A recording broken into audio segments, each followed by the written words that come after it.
Comment consulter mes archives électroniques? Cliquez sur Archives dans la barre de menu située en haut de l'écran. Vous y trouverez tous les documents et factures enregistrés par le passé. Les factures et documents disponibles dans les archives numériques sont répartis en 4 domaines. Factures d'achat, factures de vente, documents divers et dossiers permanents. Commençons par les factures d'achat et de vente. La recherche de factures s'effectue à l'aide de filtres qui peuvent être activés séparément et de manière combinée. La plupart des filtres sont explicites. Voici néanmoins quelques particularités. Le filtre numéro de document livre le numéro qui identifie la facture dans la comptabilité. Il suffit d'encoder la partie numérique du numéro de document sans la référence de journal qui précède le numéro. La liste de résultats apparaît lorsque vous cliquez ensuite sur le bouton « Filtrer ». Point important, les archives, factures d'achat et factures de vente s'ouvrent par défaut sur la liste non filtrée des factures triées par date de facture. La facture la plus récente apparaît en tête de liste.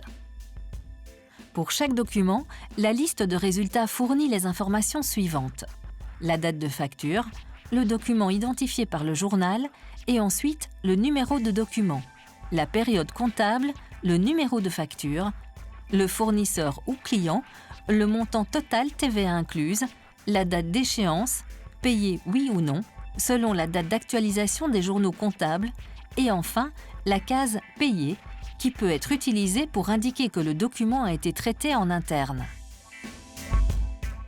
Vous pouvez recourir au bouton d'action pour demander les détails d'une écriture, télécharger le PDF ou prévisualiser un document.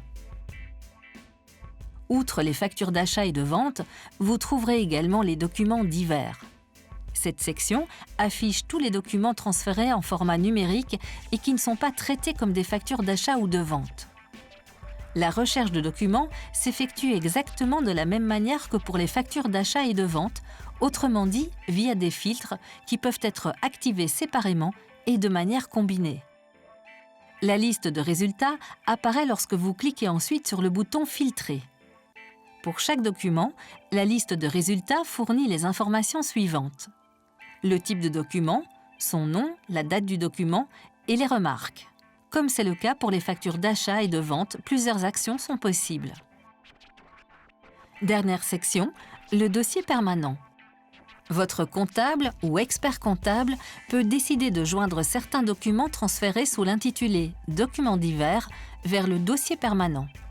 Cela a pour effet de donner un caractère permanent à un document.